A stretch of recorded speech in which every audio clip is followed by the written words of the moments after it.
Thanks, Patrick. How you guys doing today? We had a really good bye week last week. It's always good to be able to hit pause. Fortunately for us, the bye week came right in the middle of the year where, you get to stop, not have to worry about, any opponents for a few days there and really just focus in on ourselves, on our operation, on our self-scout from the things that we've implemented up until now, and really take a deep look at the things that we've done well and the things that obviously we can improve on. A lot of the times, as we always talk about, it comes back to the basic fundamentals of football, and it is tackle football. It is about tackling. It is about making sure that we're secure in the football and taking care of the football. Those things right there, as we look back throughout the course of the first half of the season, just taking care of the football will allow us to be much more efficient and, again, tackling in the different ways and areas we can get better, the various tackles throughout the course of the season, the ones that we've done well making and the ones that obviously we need to improve on, and creating, controlled settings within practice where we can practice the physicality of certain tackles and taking care of the team while also, improving our efficiency. We look forward to having, a home game here. Patrick just talked about the type of attendance and crowd we've had. It's something special to be able to play at Albertson Stadium. Looking forward to seeing Bronco Nation on Saturday. We obviously have a tough opponent coming up. Coach Bull and his Wyoming team year in, year out are very disciplined, tough, and they always come very well prepared. As we work through the back half of the season here each and every week, it's 1 week at a time. It is that 1-0 mentality at a time. This conference, each and every year comes down to whose team can grow, whose team can thrive at the end. The majority of the year since we've been having a conference championship game, the teams that play typically have one loss or more just because of the competitiveness in the conference. So we know and understand what's coming down the stretch here, but we're, coming out of the bye week and being able to focus on ourselves and have a great week where we truly got a lot of things done, a lot of work done, a lot of situational football at the end of the week. Now we're able to move forward and look at our next opponent. And again, it's 1 week, 1 day at a time, and looking forward to having a great Tuesday practice as we start to prepare for Wyoming. As we stated before, we will continue to work with 2 quarterbacks that are going to have the opportunity to play the game as we take a look and see where we have, in the last 2 games, our offensive production has gone up. The amount of points we've scored have gone up. We can and we must do a better job of getting ourselves in rhythm with the quarterback system. But it is shown to be effective, especially in passing down situations. The numbers have increased, whether it be third down and longer situations, mixed down passing situations, and the times when we get behind the sticks. And so we look forward to building off of what we're able to do with our personnel. We're excited that got guys back on the field, some key veterans like, George back on the field practicing, and looking forward to seeing him out there and, getting the offensive line back. This is the first time since we entered fall camp that we have the entire offensive line that will be available. And so we're excited as we move forward here. We know the challenge is going to be really hard each and every year it is as you go down the stretch in the Mountain West. With that, we'll take questions. Coach, you look at this Wyoming front seven, Godbow, Devin Harris, Easton Gibbs, probably one of the best front sevens in the conference. What have you seen out of their defensive front? Well, you talk about consistency and discipline. Those guys, number one, they played a lot of football, right? Easton's been there for a long time, been a very productive player throughout the course of his career. He is the leader of that defense. He does a lot of things very well. Their linebacker group as a whole has been very productive. And week in and week out, you'll see that they match the challenge in front of them when you get to looking at all the film, and you can see a level of consistency in how they play and how they operate. And so, our offensive front, while we have, a lot of our guys back, and, it's be the first time that we're full force in a very long time, we will have a big challenge with us as we play, one of the best defenses we have all year.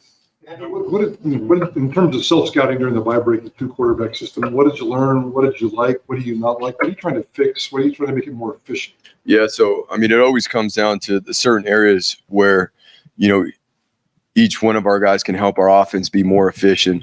Ultimately, as we've talked about, it's about getting our whole offense in rhythm, and that will be the main focus. Is we started off the last game faster. Of course, as we talked about, we got to take care of the football, and that's the biggest thing.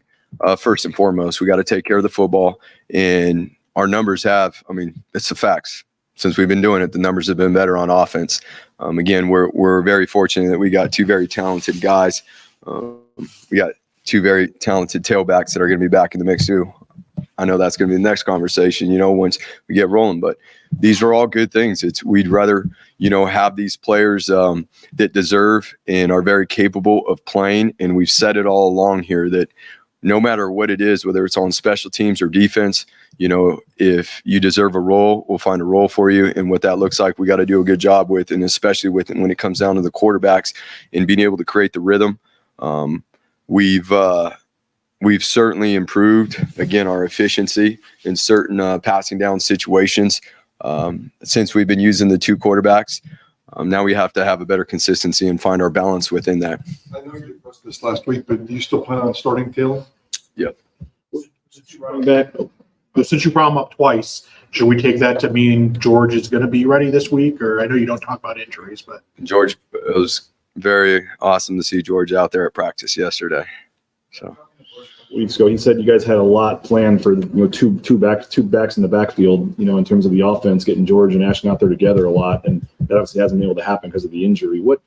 How has that changed? I guess what you guys on the fly offensively, how much you planned to play both those guys together in the last month or so? How has that changed things? I guess not being able to do that, and what does that open up again if he is back Saturday? Yeah, there's again having the majority of our tailbacks back now, and having our offensive line back, bless you. It allows us to be able to get back to some of the things that we worked on in fall camp, which is obviously very exciting. Again, we'll have a huge challenge with this being, arguably the best defense, one of them that we've played against, this season. So it provides us the opportunity to get different ball carriers, some action to get the ball in their hands. And again, that's part of creating the rhythm within the offense. Again, Austin Bolt's been making steady progress to be able to make his return, which is very exciting for him. It has not been an easy road back to him getting back on the field. Just super proud of him. It's been pretty cool to see what he's done the last couple of weeks behind the scenes. And so, yeah, we had a good bye week. It was fun. It was fun seeing those guys operate together. So many great on a couple of the mid-season All-Americans. Like what has he done to impress you the most this year? Well, there's been weeks where we had one, maybe two tailbacks where we've had to move guys' positions, and he's really been, able to carry the load and within the run game. And obviously there's a lot of guys blocking for him that have done a really good job. Our tight end group has really grown and improved. That's a group that we don't talk about all the time, but when you go back and watch the film, these guys have done a really tremendous job, as well as obviously the offensive line. And we've been 8-9 deep into the offensive line this season. So the recruiting and the development is there. And now to, be able to see a guy like Ashton, who is only in his second year here, be able to do what he's been capable of. And it's, again, it's not just what he's done out of the backfield, but he's been able to get the ball. Bush has got the ball to him in different ways, then just handing it off to him as well. There's so many great running backs here. Madison, Ajay, Doug Martin. When you see the way that Ashton runs the ball in this season he's having, does he remind you of any of those guys? Is there one that in particular he reminds you of? Well, I would say that Ashton has the flexibility to do a bunch of different things, as we were just talking about. He is a guy that played slot wide receiver, in high school, in his junior year. So the flexibility for him to do multiple things, aside from be a very effective and efficient and explosive ball carrier out of the backfield, we were able to get him the ball other ways, which, obviously as a defensive coach, that creates issues. And now being able to have multiple guys on the field that have that type of explosiveness is going to be fun. get those halfbacks back, being able to give Ashton a breather every once in a while. How much better can he be, kind of when he does get those spells? Yeah, I mean, that's through the course of the season. In any season, you want to have two guys, if not three. We came in, into fall camp, that was probably our deepest position, and it got stretched pretty thin, pretty quick. And so, again, it's going to be nice to be able to have those guys back. It is a long season. We're coming off the bye week. It was nice to see that everybody, on Sunday when we practice, the guys were fresh. Mentally, physically, they were flying around, they were communicating, they were operating. It was awesome to see. And so that is part of the balance and again, the rhythm when you have multiple personnels, whether, it's in the backfield, it's at wide receiver and making sure we're doing a diligent job with how we create a plan in relation to what we're getting from a particular defense or offense and being able to use our personnel as efficient as we can. The Mountain West standings. I know you're not where you want to be, but you look at who you still have to play and where you sit. I mean, you pretty much control your own destiny. I mean, you still can do your goals and get to the championship, win it, whatever. I mean, is that an easy way to keep guys motivated at this point? That is, you still have a lot to play for. Yeah, I mean, we just said every the majority of the championship games have involved teams that have had at least one loss in this conference. Extremely competitive. There's a lot of good coaches in this conference. Obviously, a lot of good players. And, where we sit right now, we 1 week at a time, we just need to focus on being 1-0 and really the prep that goes into what that's going to take, because we do play some really good teams down the stretch. Getting back to your run game, Andy, the amount of different rotations or lineups you used on the offensive line, I mean, it's pretty notable. Regardless of who was in there, why have you guys been able to run the ball so effectively? I mean, you look at a lot of those holes against Colorado State or San Diego State, and Ashton's able to get up to the second level, and it's pretty much game over after that. But why is the line, regardless of who's been in there, been able to be so effective? Again, we've said it all along for the last couple of years. There's been a premium on recruiting the fronts and trying to work to build depth. That's where football starts, right? It starts at the line of scrimmage, whether we're talking about protecting the quarterback, whether we're talking about the run game. You've got to be able to get after the quarterback and create pressure as a defense. You got to be able to stop the run. And so we have put a high premium on recruiting the fronts, especially the offensive line. We been able to develop guys, and fortunately enough, a lot of guys have stepped up and played. And to be honest, you played really well. We started the season with 2 freshmen playing on the offensive line, and those guys have done well. Those guys have done really well. And it's awesome to see how they continue to learn and grow throughout the course of the season. And that's just one position we got to continue on. Like we talked about, the tight ends have developed over the course of the season and done well. Breezy's jumped in there and got some action, and he's continued to grow. And so it's not just that offensive line position, but it's, again, the other positions on our team that we're excited for that to show up down the stretch here. We've played 7 games. We all know what it's been. It's about how we move forward now and how we attack every single opportunity we have. We're not the same freshmen. We're not the same sophomores. We're not the same seniors that we started the season as. We're not the same coaches. We understand. We know exactly who our team is. We know exactly what we need to do.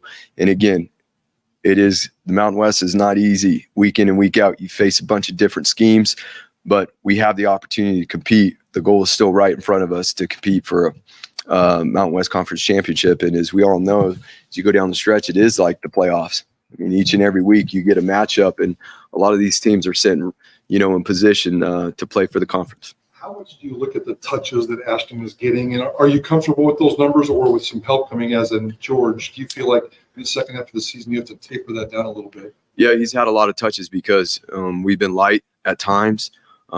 So, again, with the ideal situations, we always have 2 tailbacks. That's, if not 3, with developing a 4th.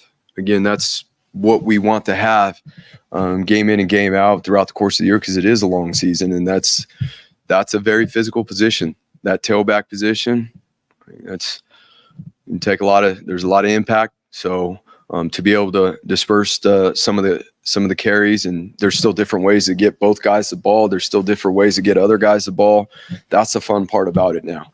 Now, again, each and every week it comes down to what does the defense present? And now we have guys that are coming off the IR that are going to be available, and we, being able to put a plan together based off of what a particular defense is going to, try to take away and what they're going to give, because each and every week, that's what it's about. So it's not going to look the same every single week. And that's a big part of football, especially in this conference, right? We play a lot of different defensive structures. It's about every defensive structure you can see in college football in this conference. There's about every single offensive structure you can see in this conference. And that's what makes it, challenging year in and year out, is being equipped to face those different structures. See in Wyoming's offense. Well, that's consistent year in and year out. You're going to get a physical offense, the line of scrimmage, the tight ends, the tailbacks. I believe they pride themselves in many of the same things, we do, as being physical at the line of scrimmage. And so they've done a really good job running the ball. Their tight end group is really good. They do a great job blocking, and they are featured in the pass game as well. They got length. They can run. You see the ball. You see them being targeted a lot in the pass game.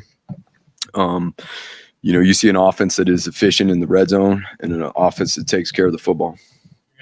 Quarterbacks, Impele and Sabota. What do you see the difference between them? And with your defense being able to see two quarterbacks in practice, how does that kind of prepare them to be on alert like that? Right. So, ultimately, the mentality of this offense we're about to face is very consistent, and they've used two quarterbacks. It's pretty consistent throughout.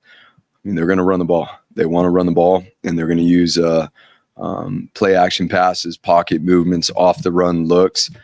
They do a good job of getting the ball out quick within their quick pass game that they will use up and down the field. They've been efficient in the red zone, as an offense, and they've taken care of the ball, and that's what both quarterbacks have done. Andy, how else does George help this offense, this program, this team on a game day if he's out there? Not just when it comes to carrying the ball, having the guy out there who played that much ball. George, even while George has been away, George has been an instrumental leader as we've worked through. He's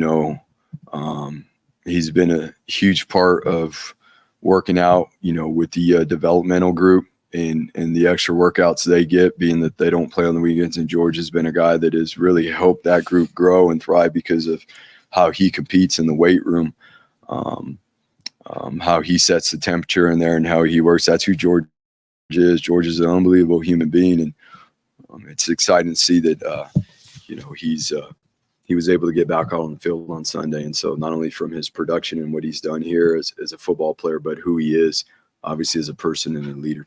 George is a punt returner. Did he volunteer for that role, or did you guys as coaches ask him to do that? George will take the ball however he can get it. George would. It's always more about probably pulling back and saying no to George than what it is. But George, again, has done that for us for more than a few years now. And, as we work him back in, that will be something that we can see if we can't get him back out there at some point. High impact position. How do you balance his importance to the offense versus risking him at punt return? Yeah, we get that question asked all the time. Shaq did it for us. Avery did it for us. I'm not sure. In the running back position's a high impact position. And so ultimately this game is about getting the best ball carriers the ball as much as possible. And that's a potential situation to get a ball carrier who's been pretty good in the open field, the ball in a lot of open space. You talk a little bit about the responsible players. What is their accountability like right now? Who's the loudest voice, in the locker room or the lead mic for you right now? You guys have gotten off the start. We throughout the course of the bye week, there was a lot of people. Both captains are, they're very vocal. I'll be honest with you, yesterday it was awesome to see how loud it was in the indoor. It was loud in there, and it was guys working, it was guys communicating, it was guys working together, it was guys pushing the tempo, guys setting the tone. But you got guys like Tubes being back and being healthy. You got guys that are starting to emerge and play consistently. Like we need JC to be that guy to be able in the secondary to be that guy that carries a level of consistency for himself and what he's capable of doing, which he has shown in the last couple games. And now how we bring that, and we bring that vibe, right? And then offensively, the O-line is definitely a big part of our team. Both the quarterbacks are obviously the vocal leaders of the commanders on the field. And then naturally we just having guys in the backfield that even at practice can spark the energy at practice by the way they run the ball, by certain things they do. So it's, for us is a team that is maturing and growing. It is actually awesome to see some of these guys step up. A guy like, Matt Lauder, who has had a tremendous year and showed a lot of growth, be able to find his confidence and the vibe and the maturity and the confidence that he brings to the practice field because of what he's been able to do.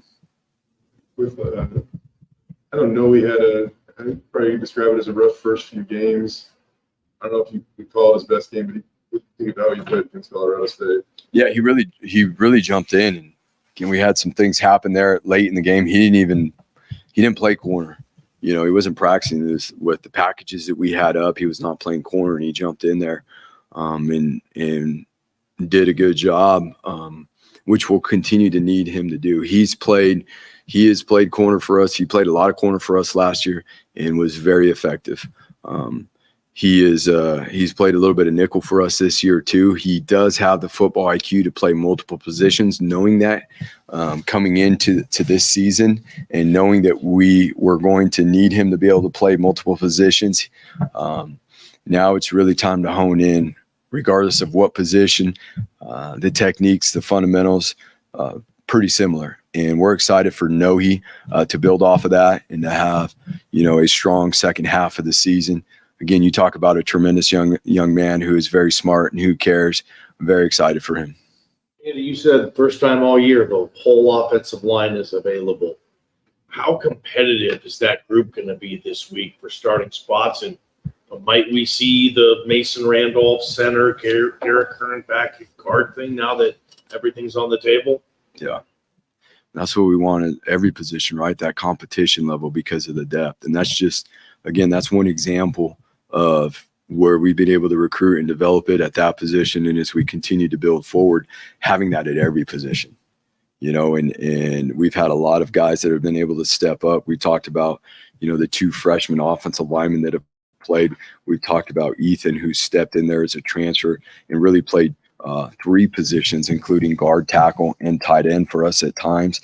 That's what it's about right there. And, as we go down the stretch here, I think that group is a perfect example of what embodies what it is to do whatever the team needs to be successful. And that group has done that. We've had guys switch positions. Garrett switched from playing guard 2 weeks into fall camp from playing guard to playing center, and just shows you the selflessness and a guy who is a veteran around here and who day in and day out wants to do whatever he can to have an impact on the success of this team. He's been another guy who's been kind of hampered by injuries, but you got him involved in the past game a little bit. The last couple games, a touchdown against San Jose State. How nice has it been to just kind of have him back and have him be, producing for you guys? Yeah, no question. He's very capable. In the past game, it's and to be honest with you, really, again, the tight end group as a whole has grown in the run game and the pass game, but especially, Riley can be a matchup. In certain coverage situations where it can become difficult on defenses. So being able to have, a little bit more depth at the tight end position where you got two guys that are capable of doing things that we've seen here in the last couple of weeks, we got to continue to build on that. We got to continue to build on the different ways where we can push the ball down the field or we can take the easy, quick throws. I talk to people in Matt Lauder's life. They say he's kind of a fun-loving kid, kind of a locker room prankster. Have you seen that out of him here? Oh, without a doubt. Matt, that's the cool part about Matt. Matt's got that vibe where around the facility and all that, he's fun-loving. You better be on your toes. You never know what's coming. But when it's time to play football, it's time to play football. When he steps on the field, whether it's on his special team responsibilities or his offensive responsibilities, it's time to play football. And that's really cool to see a young man be able to have fun in the space and enjoy being a part of this program and the opportunity to play college football, and have a big heart and joke with the guys. I mean, you better be on your toes around that. But when it's time to play ball, it's awesome to see what he's done this year and how he's grown. We're looking forward to seeing more guys understand, that maturity and what that process looks like to be successful on the field. A funny prank this year. Have you seen him do something in the locker room that's kind of memorable? No. The hit that Alexander had in that game, how hard is it to, within the framework of the rules today, get a hit like that? I'm talking about the run play. There was a few of them. The one where Alan Nikosi rolled out to his right and kind of threw back over to his, I think it was his tight end, and Alexander came up, and I mean, he looked pretty good there. Yeah, I mean, it's at the end of the day, there's certain rules in place to make sure that this game is played in a manner that the student athletes obviously can play and keep their health and stay on the field. This game has become extremely explosive and violent, given by the nature of the year-round training and the resources that programs have now. I mean, there's week in and week out, there's always a few of those hits that are pretty violent, pretty explosive. We're playing a physical team this week too, and this team prides itself on being physical year in and year out. Austin Bolt, being back in practice. Well, what potentially, I mean, he's obviously dealt with a lot of injuries and things the last couple of years, but what potentially could he bring to the offense if he's able to get out on the field? Yeah, I mean, it's really being able to get him in position. There's a return to play protocol that we got to make sure that we handle for his health, and we're moving along with that. But being able to have a guy that's another guy at the wide receiver position that is 6'4", 220, and that can run, and we obviously got to get him back in the mix and make sure that he's comfortable and squared away with the opportunities he could have. He's not ready to play a full game by any means, but being able to introduce him back in, on special teams, get him a few plays on offense and get him going and do it, to be honest with you, do it right by him. So just with the bye week, Andy, is there anything you observe your players outside of football? Say it again, sorry. With your players during the bye week, outside of football, is there anything you encourage your players just to go do that maybe helps them hit the reset button? Because you guys have been going at it pretty much every day since the beginning of August. Right. I know it's that's a huge part of the bye week too, is and to be honest with you, for the coaches too, right? But we were able to have, a few team events last week in the afternoons when we normally have meetings, be able to spend time with each other away from the facility, have a barbecue here at the facility, be able to have a few days off after, having some really good practices at the end of the week. That's always huge to be able to get away, get a breath of fresh air. A lot of them did a lot of things to get fresh, literally, like get some haircuts, shave their faces, and get cleaned up. You guys will see when you see them tomorrow at practice, there's some similar guys with some new looks. So that's what I'm going to say. He's not the only one. There's a few guys that did something with themselves over the bye week. They look handsome now. So obviously looking forward to getting back out there with them on the field tomorrow and running around. Thank you, guys. Go Broncos.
What's up, guys? Happy Monday. Like I haven't seen you guys in a while. Excited to see, but I appreciate you guys taking the time. It was really good for us as a whole team, but especially defensively to use the bye week to, we're self-scouting every week. It's not like we just wait for time, but obviously being able to use the bye week to really be able to go back and look from game 1, Washington to Colorado State. Okay, what are we efficient at? And focus obviously on the schemes, but more importantly on the techniques. Like, are there certain techniques that we have across the board from the D tackle to the corner that we are not executing at the level that we need to be able to run these certain defenses that maybe we have run the past and we've run really well. So it was really good for us as staff to look at that holistically, look at it in regards to positionally to see, okay, what do we need to do a better job of? What can we coach better? And then, obviously the pursuit and the tackling are huge parts for us. The games that we've played well and finished well on defense, we've tackled really well. And the games we have not, we didn't. And so looking at the drills, to the focus, to everything we do in practice, because at the end of the day, it's all about winning and losing football games. That's the stat we are driven on. But we ended up shutting out San Jose State in the end of the second half, shut out Colorado State in the first half, and then obviously with 6 minutes left, did not play the way we needed to, and it still hurts our heart that we didn't finish that game the right way. So, but proud of our guys coming to work this past bye week, looking at the things that we need to grow and focus on the things we need to grow and having a great attitude. When you lose a game like we did against Colorado State, that's hard. Now, that's what I told our defense. Like, guys, it's hard. It breaks my heart that we didn't finish that game when you're up 20 points with 6 minutes left. And looking at ways that we can play those situations better, technique-wise, call-wise, to where we got to find a way to win those football games. So proud of our guys and how they went out in that bye week and improved and got better and competed, because every rep matters for us. We're a developmental program.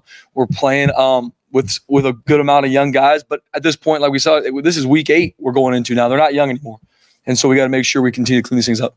Sounds like you guys are getting healthier, even as well as Marco has played. What does it mean to you guys as a unit to get DJ Schramm back on the field? It's going to be huge. DJ is not only like we've talked about before, not only his play on the field, his tackles, his TFLs, his production. He is a coach on the field in regards to making sure we're all on the same page. Everybody understands the situation. He's also one of the smartest football players I've been around in regards to situational football, where an offense is on the field, what formations we're seeing. So he helps make everybody around him better. So we're working our tail off to make sure he can get back here soon. After those 6 minutes for Collins, how hungry is this defense to get back on the field? Yeah, Obviously extremely hungry. It's something that we know that's not us. That's not even kind of the standard with which we play football.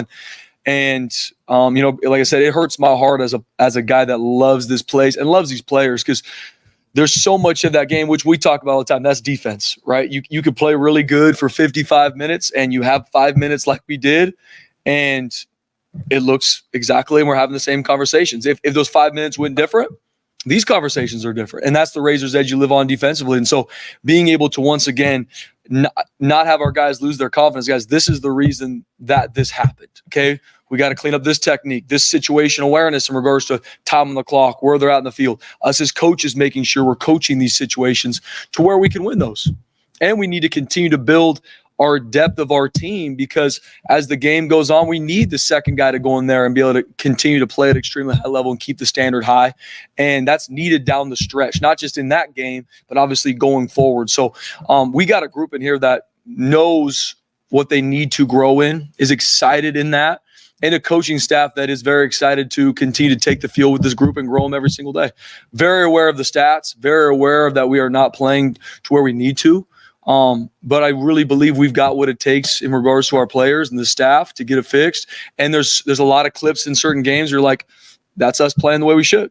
That's us doing our job the way we should. That's us operating. That's a 3 and out. Offense maybe has a takeaway or has a turnover. Go around the field and get the ball back for them. That's team football. We just got to be able to do it consistently for 4 quarters.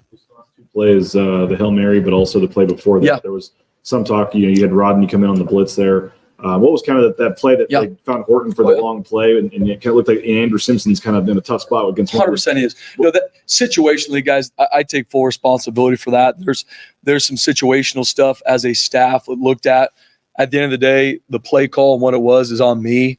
A situation where we should have been a different call to where we were able to play that different with 17 seconds on the clock. Should never be able to put a player, especially from level 1, on the line of scrimmage having to deal with a 3 vertical. So schematically, not the right call in that situation. Still a call though that we should be able to execute a call we play, but not the right call for that situation. And put them in spots where we had better calls to be able to execute with 17 seconds left. We worked on that this past week, being that it's not the end of the game, right? 17 seconds, you're still looking at 2, maybe 3 plays, probably more 2 plays, which is obviously what we got. And then the last play of the game, the victory play, it's a situation we do rep in practice, but the attention to detail and how we execute that in regards to the jumpers, in regards to who's boxing, who out, getting the ball on the ground, is something that we got to improve. We worked on it last week. It is something we rep week in and week out, but obviously it showed up in critical moments. We didn't execute it the way we need to. How tough is it on that final play? You guys did everything you need to do. You knocked it down. They just happened to have a guy there that caught it. There was a couple different things on that play that we did not execute the way we should have. In regards to boxing out the certain receivers to make sure that they don't get in that situation. And so it's something that we obviously practiced again last week. It is something that we rep. It's not like that's something that we don't rep. We rep it every week, getting ready for those situations. And in those critical moments, we didn't execute it the way we should have. And so making sure our guys and getting our guys aware of certain situations, to BJ's question, okay, maybe it's not the last play of the game, but we got to be in similar calls even with 17 seconds left. And like I said, I take full responsibility for that. And then them understanding, okay, if there's 2 plays left, how far am I off the ball? And just working that as a staff and with our players. At the end of the day, it's them on the field executing it in those crucial moments. Going back to DJ for a second, Andy mentioned he was back at practice last week. So just to be clear, do you expect him to play this weekend? We're going to know a lot probably by Tuesday, Wednesday this week. So he was able to get some good practice reps in last week, and then we'll know a lot more from the trainers in regards to Tuesday, Wednesday when we get back in full pads. Is there, in an ideal world for you, probably if you could just operate a base defense and your front four put pressure on the quarterback, that would probably be the best. But for you and you guys, I think in the Colorado State game, in the last 55 dropbacks, you guys got 1 set. Yep. How much more of a challenge, or what is the challenge for you trying to dial up pressure, or how you're going to do it to make a quarterback feel uncomfortable? Yeah, obviously, it's something we're looking at holistically. Jay, okay, first off, who are guys that can consistently win in regards to when we rush them? Could be in the front, could be linebackers, could be in the secondary. Who are our best blitzers in regards to non-traditionals, nickels, corners, linebackers? So it's finding who does it well, because at the end of the day, just because the line's drawn to the quarterback on the playbook, they have to actually go execute that and win. So finding out who can do that well, who can grow to do that well. Maybe they're not doing it exactly the way we want them to now, but do they have a skill set to be a really good blitzer, which in our defense is a huge part of what we do. And then secondly, with the front four, making sure they're in situations to where we have the right guys in at the right time to be able to go win a one-on-one. And then when in regards to holistically, especially a team like Colorado State that we knew going in had the passing attack, fourth ranked passing offense in the nation, we have to find different ways to create pressure. We have to disguise in the back end to give time for the pressure to hit. And then we got to continually change up windows. We can't sit back and just rush 5 and play man. We have to change pictures, change windows with who we have. And we got to consistently find guys that can go create pressure. And we have to do a good job in our disguise in the back end to where the quarterback doesn't have an open book test right when he gets the ball. So it's I don't know if that completely answers your question, Jay, but we're just continuing to find ways. We have to find ways to get quarterbacks out of rhythm. That doesn't always mean true sacks. It's either QB hits, rushing them, making sure he can't step into throws. There's a lot of different ways to affect a quarterback. Obviously, sacks are ideal. Sacks kill drives. Sacks is a huge part of playing defense. We need to get more. It's a consistent effort for us. And making sure the right guys are blitzing and guys that we need to rush can consistently win, and being able to disguise good in the back end to where coverages can help the pressure get home. In terms of, you've been here for a while now. In terms of trying to find those answers, is it more as challenging this year than maybe the previous years you've been here? Yeah, I think just looking at our guys, especially with some of the guys like we've kind of talked about. DJ, even Dimitri, some of the guys like that going into the year were kind of the guys that we knew were our seniors, going to really help lead us. With them being banged up, we have had to evolve and find different ways. There's obviously things for us defensively that we hang our hat on that we're like, this is us, this is who we're going to be. But in a good way, as a D staff and as a defense, we've had to look at different ways, coverage wise, front structures, pressure wise, to see just because a call has worked well for us in the past or a defense has worked well. This is a new defense. And starting this year, there's been a lot of guys that had played, but not significantly as much as they are now. And you look at that game last weekend, or excuse me, 2 weeks ago, whatever it is, week and a half ago, you're playing with pretty much all underclassmen. And a good amount of those guys don't really have a lot of bearing for some of the defenses we played last year. So it's been exciting for us, obviously challenging, going through some of the heartache we've had as a team. Hurts. And as a coach, it's not only finding out why that happened, but how we're going to get it fixed instead of just it is what it is. Like we're really intentional to find the how. And so we can go out to the practice field, rep drills that put our guys in these situations and make sure that they are calls they can execute. And that's the biggest thing defensively is just because a call we've liked in the past or it should work. If a guy can't execute it at a high level, then it doesn't fit us right now. Maybe it will down the road. Maybe it will as the season goes. Maybe it will next year. But if it's not executing at a high level, that's for us as staff to look at, okay, this just doesn't fit who we are right now. And making sure our guys are in good situations. Go ahead, Bijan. I know the stats don't blow you away, but what stands out about Wyoming's offense? Yeah, Wyoming, obviously, huge ton of respect for what they do. Every time we play them, it is an absolute fight across the board. They're extremely well coached, very disciplined. They will not beat themselves. And it's always one of those matchups where they are going to have their answers, especially for things that we have struggled with. I have a lot of respect for offensive coordinators that can do that. Wyoming, I put right in there. They will have answers. They will have different shots and pass plays to attack exactly where we have been attacked and where we have struggled. And so it's going into our self-scout to look and see, okay, what are some of the plays that have hit us? Because we're going to see them Saturday afternoon, like it's coming. And they've got a very physical, well-coached offensive line that does a phenomenal job with their schemes, moving the line of scrimmage. They want to impose their will on you. And they've got always a host of tailbacks that can go the distance. That's the thing about these tailbacks. They're not tailbacks that if there's open gaps, they're going to get 7, 8, 10. There's a chance they can go the distance. I mean, Texas, one of their guys has a 70-yard run against Texas. Consistently throughout the board. Last year when we played them, they had 3 runs that went over 160 yards. So it's an offense that is very explosive and wants to impose their will on you, and they're going to attack you in ways that you have been attacked to this point. How different are they when they put Sabaka in there at quarterback? I mean, obviously I know they use both of them, and not quite as much as you guys use a 2-quarterback system. Yeah. But just how much different of an offense are they? Yeah, they both obviously have a different skill set.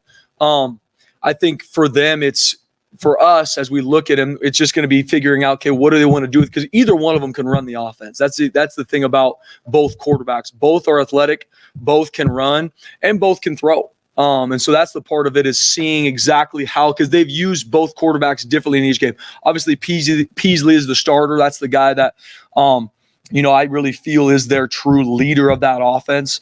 You see him, you talk about a tough kid. I mean, he will get hit in the mouth and he will be right back the next play trying to find a way to win that football game for his team. And so both of them will be used in different ways. Both can run. Both will have true quarterback design runs. And so we'll be ready for both. About defending a 2-quarterback system just from watching your own offense? Yeah, I think just looking to see each play is designed for a reason. Each quarterback is in for a reason. It's not just, okay, let's just try this guy, obviously. And so as a defensive staff, as a defense looking to see, okay, why is this certain quarterback in on this situation? The difference with Wyoming and how they use both their quarterbacks is one is not the true thrower, one is not a true runner. They both can do they both can do both of that well. And so for us, it's obviously making sure our guys understand what quarterback is in, and then call-wise, we got to be able to defend either one. We talked about the tackling throughout the season. How do you rate the tackling in the first half of the season? And how do you get better in the bye week, especially knowing that, the X's and O's matchup with Wyoming, the physical, the trenches, the running stuff? Yeah. tackling has to be at a premium this Premium. weekend. Yeah, especially with not only just with who they have and how explosive their tailbacks are, but just in general, right? For us, it's obviously first and foremost what drills what are the tackles we are missing, and how do we correlate those tackles from the game, from the film, into a practice situation? Because the reality of it is we're not taking guys to the ground consistently in practice. You can't. Guys will get banged up. We already got some guys on the sideline. We got to make sure we keep our guys healthy, but it's putting our guys from the game clips. Okay, that's a missed tackle that shows up consistently. How do we replicate that a lot in practice instead of just maybe using tackling drills that we've used in the past that we like? How do we replicate that exact situation to get more reps? That's first and foremost. That was one of the biggest things we did in regards to that over the bye week, repping those. And then in regards to practice, just because I'm not physically taking a ball carrier to the ground, how I track to that ball carrier's hip, my body position on the finish, that needs to be the exact same way from practice to the game. And it's that consistency showing our guys that in practice, just because I'm not taking them to the ground doesn't mean my body position is not right to his thigh bores. And that's a big thing that we're growing as a defense is that body position to the fit. And then at the end of the day, the physical part of taking them to the ground, we'll be able to do as the game goes. But it's the body position to get there, because for us, we've been too high. We're trying to tackle at the waist. Our arms are going wide, so we're not being able to create the physical tackles we need. Zion Washington never played defense until his senior year in high school. How raw was he when he got here, and where has he grown the most? Yeah, you talk about a guy that since he's been here, to your point, didn't play a lot of defense in high school, offensive player, very athletic, smart. It just has taken him time just to be able to truly learn our defense, and more than the actual scheme on a playbook. Obviously, in the back end, we put a lot on our safeties in regards to their eyes, where my eyes are supposed to be, and off of my key, where do my eyes transition to? So if my key moves, where do my eyes directly got to go to? And so you can play fast. Because if your eyes are not on point, that's at all levels, you're not going to play fast. And he's a very athletic young man. And so now you're seeing him, and especially when Alex Tubner was out, him playing primarily the entire game, he grew a ton because he's getting these game reps. He's putting these game reps now. And so it's been cool to see his growth and development. And Zion Washington is a young man that has the physical tools. And so now as he grows and develops in regards to playing the game, playing safety, understanding what that entails, he's going to continue to get better. And we're excited about where he's headed.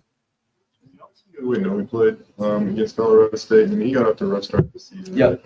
Honestly, Jay, I was really proud of how Noe played against Colorado State. He had a couple really big pass breakups, and it was huge obviously for our defense, but even for him, just from a confidence builder.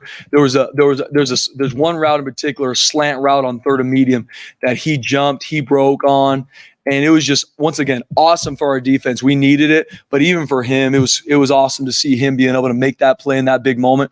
Because there's been some stuff that I know he's excited to grow in, and I know he knows he's better than some of the things he's done this year, and it was awesome. I think he had one of his better games against Colorado State. Anything else? All right, thank you. Appreciate it, guys.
How you guys doing, man? Good. So Bush, sounds like you guys are getting healthy in the backfield finally this year. I mean, how exciting is it to have George back, and how more dynamic can you guys be as an offense with both of those backs back there? Yeah, I think it's been it'll be critical to get him back again. We've talked about it with George for a long, long time. Not just what he does on the field, but anytime you get a veteran like that who's played in big games, will be critical. But again, as you guys know, spent most of the offseason, most of springtime working on a lot of different things with those two running backs, and we're excited to hopefully get that opportunity. What are your thoughts on having him at punt return? That's a high impact position. He's a valuable part of the offense. Do you like having him back there at punt return? Would you rather him not be back there? I think it ultimately comes down to whatever we got to do to win football games. And so again, sometimes in those situations, maybe you don't want him there until that ball gets dropped. And so I think whatever we got to do to win games. Not to give away your game plan for Saturday, but how much you mentioned having, creating this system where you're going to have George and Ashton back there together. I mean, when that didn't happen after you got hurt against Washington, how much did that change what you had to do on the fly there in terms of this offense the last month? And what percentage, I guess, or, how much chunk of the playbook can you go back to now if you have both those guys together? Yeah, I think it's certainly, again, with you guys being at practice and watching it since we were here, I mean, it was certainly something that was in the plans. And so, again, to what extent of how much both those guys would be in together, we're still not even sure ourselves and what the status of George actually is. But as you guys know, anytime you're talking about one of your best playmakers getting back, working back in the mix, it's obviously exciting. Option there. How do you balance kind of the thought of give it to the hot hand with, hey, give him a little break and let him rest up a little bit? With Ashton, you're saying, or yeah, I think there's always that mixture. I mean, I think what you don't want to do is have both of them out there too much, and then now you don't have a fresh guy in the game, right? So I think anytime we can have George get healthy and be out there, certainly that can help Ashton, but making sure that they're in a position where when they do get the ball, they are explosive. In terms of the touches with Ashton, I mean, a lot. I mean, and it's kind of like what John was just saying, but how much do you weight the touches versus the rest? With Ashton, you're saying, I don't know. It's always a tough one, right? Because certainly his production has been extremely well, right? I look back at 2014, we're handing him the ball off, I think 4 times less than we handed off Jay Ajayi the ball in 2014, and so it's that hard give or take. A lot of times you say offensively, we're going to give the ball to our best playmaker, and until he's not available, we're going to continue to do so. So I think we're all on it. We got to get more guys involved, but we got to be smart too. The focus has got to be whatever it takes to win football games. And right now, certainly him in open space and his ability to make people miss has been a huge strength of ours. Boise State's had so many great running backs over the years. When you look at the way Ashton runs the ball, is there one that he reminds you of? Yeah, I don't know if it's any one in particular. I mean, I do remember the days of Doug Martin, if you will, when he got that ball, how many times multiple defenders took multiple defenders to bring him down. And I think that's one thing about Ash is his ability to make people miss, ability to make break tackles. And so, but certainly, I mean, you look at the production of guys like Brock Forsey, Ian Johnson across the board. He certainly will be in that lineage of one of the great backs. The last 2 games, shaking out, I know it's game by game, but, Maddox ended up playing more snaps than Talon each of the last 2 games. I mean, Andy did say that, at least for the first play, Talon's the starter still. I mean, how do you look at that? And you think that could happen again? Or are you guys trying to focus a little more on one or the other? Or how do you look at how that's going to shake out? No, I think Talon's our starter. I think everyone in the building knows that. I think the toughest part is just when you look at our second and long, third down efficiency percentage, in a lot of those situations, we're operating about 20% higher than we were earlier in the year, so it's a little bit of give or take. That's really what it comes down to is we think there's parts of Talon's game and his explosiveness in the run game to come in versus San Jose and have those multiple touchdowns. And then what Maddox has done in those longer situations where normally some of your percentages are closer to 15% and we're executing on third downs and fourth downs. So I totally get it. Trust me, I do. I mean, I understand what everybody wants it to be. But at this point, we just, the gut feeling is we certainly have had a large sample size. This is not something that's just been, hey, this is what we're doing over 2 weeks. We've had 12 or 13 games, if you will, with these quarterbacks, and that's right now what we feel is going to take to give us our best shot of winning. The point Direction is there with the two quarterback system, but in terms of the rhythm and flow, to use your guys' word, it seems like there could be more if there's better rhythm and flow. What are you learning about rhythm and flow over the last couple of weeks? Yeah, Mike, I think it's hard there too, right? Because then you can make the case, hey, maybe when we just played one guy was the rhythm off the charts. You know what I'm saying? And so really, I think the number one thing is pinpointing how we're going to get that rhythm, right? If you look at what did we do versus San Jose State that made us look in rhythm versus Colorado State, even the point production was there, but maybe we didn't feel as much in rhythm. Was it totally about the quarterback situation? Was it just about the overall execution? Was it about turning the football over? And so that's what I think we all have got to do a great job of, is what exactly is it? Because again, you look at the numbers Maddox has been able to do. You go back to that Colorado State game, or really you go back to the San Jose State game. Look what he did on those third downs, those fourth downs. Those are critical plays that help us win that game. And so pinpointing exactly what it is it the two quarterbacks, rhythm, not rhythm? That's what we got to figure out. In terms of ideal split, after seeing for 2 games, ideal split that you would want to achieve. And Andy said not only is Taylor the starter, referred to him as the focal point. But in the last 2 games combined, Maddox has played, I believe, 6 more snaps than Taylor. So we talk about rhythm and flow. How do you get the focal point, I guess, on the field more often than on the sidelines, I guess? Yeah, I think, is there a perfect distribution in our minds? I would say Taylor would certainly be out there 60 to 65% of the time, and the nature of it, as I know you guys understand, is we also have to make sure that we're not having issues of who's in the game, who's not in the game, taking delay of penalties, right? And so part of that for us is certain situations, Taylor's been in the game, and when down and distances are different, when field positions are different, that's when we've kind of got to Maddox. So in a lot of ways, the distribution, has a lot to do with what situations we're in the game. When we're in a 2-minute situation, for example, Maddox has been in there, and then that looks at, okay, you have a long drive, that's 12 more plays. Is that really what we set out for? Maybe not, but based off of those situations, that has a lot to do with who's out there more.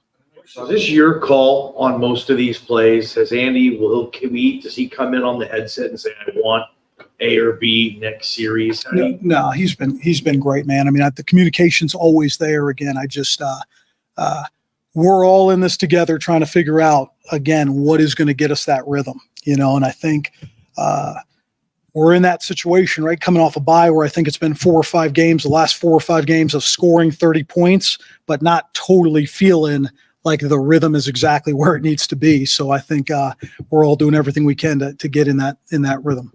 Taylor's on board with this and all this, but it's kind of like how he does on first and second down is going to decide if he gets to stay in on third down. So what's that dynamic like where he's wanting to try to make it happen and not be looking at the sideline, and then if third down, if Maddox does something, sometimes you guys are staying with Maddox, and just it's got to be a lot on I don't know if pressure's the right word, but a lot on his plate to try to want to stay in there. Yeah, I certainly think it is, and again, I can't tell you how proud I am of him and how he's handled himself, and again, totally understand that up, down, am I in third down, and so on and so forth.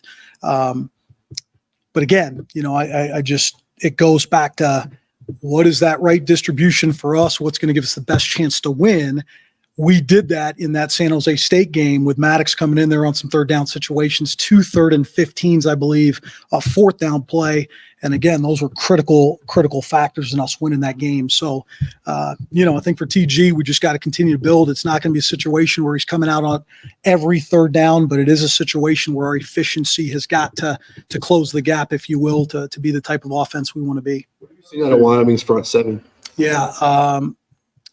Unbelievably disciplined, high motor. This is a program that my hats go off to them, because I think we've prided ourselves for a long, long time on development and discipline. And I think from top to bottom, you look at their players, not just in the front 7, but on the back end. These are guys that play hard, that play discipline, that play together, and that's led to their success. Just getting back to the quarterbacks and their development.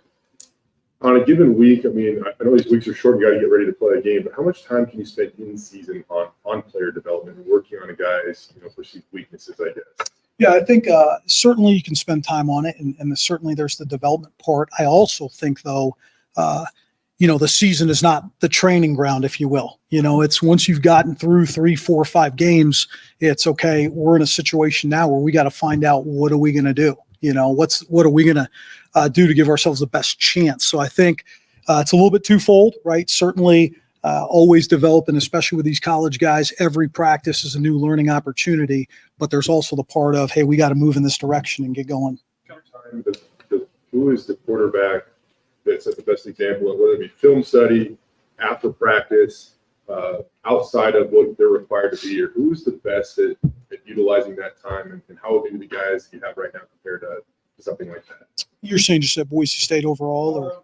You can go beyond that if you want, Bush. Yeah. I mean, I've been fortunate to be around a lot of great guys. I think I remember my early days here with Ryan Dinwiddie and how he prepared. And you also got to take into account when a guy like that sets the precedent or the culture of it, it just gets, if you will, brought down to the younger guys. But from RD to Jared Zabransky, again, Kellen Moore was such an interesting guy, right? Because when he showed up as an 18-year-old freshman, I think, he probably didn't hurt my feelings. He acted like the things I was telling him was like the first time he had ever heard it, but he had been there, done that already, and I think it was just out of the respect of a veteran guy. But I've been fortunate, to be around a lot of great guys. My time in Atlanta with both Matt Ryan and Matt Schaub was a huge year for me to see what it looks like at the professional level. And I certainly think these guys are taking that step as well. Riley kind of, battled injury early this year, but to get him involved in the pass game the last couple weeks or couple games, how nice has that been? Yeah, it's been great. And I think, Riley and Matt Lauder have done some things that are impressive. And again, we all talk about balance. We talk about rhythm. We talk about possibly you guys want to take touches away from Ashton. So those are all guys that, can help balance that out and not make us as one-dimensional. Andy was saying, it seems like you guys, for the first time since fall camp, are going to have everybody available on Saturday. And what does that do? I guess the group's been pretty impressive already, but if a guy like, some of these guys that have started every game may not be starting now, what does that do to the group now to have, everybody back and available? Yeah, I think you said it. This offensive line, a lot of times when this happens, you're waiting on the starter to get back. I think Tim Keene's done such a tremendous job, and those players. We almost feel like there's about 7 starters up front. And so that's obviously tough, right? With guys getting back and you look at certain positions and guys who are deserving. But again, this program's been built on the depth up front, and they've done a tremendous job here. And those guys are a testament to it this season. There has a couple of big catches. He's been there a couple of times on run plays as a blocker. Where have you seen him grow the most this season? I just think overall consistency. I think when you look at that tight end position, there's so many different categories or buckets, if you will, that you got to be great at. Certainly run blocking, pass protection, being a part of the pass game. And I think when you got a guy that's as balanced as him, who can stretch it vertically, but also be one of the more physical players up front, that's when he can get dynamic. Everybody in his life says he's a fun-loving guy and even a locker room prankster. What impact does that have on the locker room? Who's that, Matt? Matt Lauder, yeah. Yeah, I think it's huge, right? Whenever you can see a guy who can be himself, but also be able to flip that switch for 3-4 practices a week, and then on game day, it just gives validity of what it's got to look like. And we always preach to these guys, we want them to be themselves, but also understand the level of focus that needs to happen both in practice and on game day, and he's a great example of that. No targets for Prince the last 2 games. Is that an X's and O's game situation, or is he still kind of working on the development side of it? Yeah, I think it's a little bit of both, Mike. Certainly, again, you can design certain things, and is he out there? Is the target actually going to him? But again, there's maybe sometimes it's a good problem to have. You got Billy Bowens out there, you got Static, you got both the tight ends, you got Ashton Jeanty. And so we're really just working through that. All right. Thank you. Good. That's good. Maybe. Austin Bolt, Andy said he was back. Can he figure in this year immediately? Yeah, we would hope so. Again, and I think the biggest thing is just getting those guys consistently practicing and consistently getting them ready to go. That's the biggest thing, and knowing who's available. But we're certainly excited about it. He's looked good. Thanks, Thanks, guys.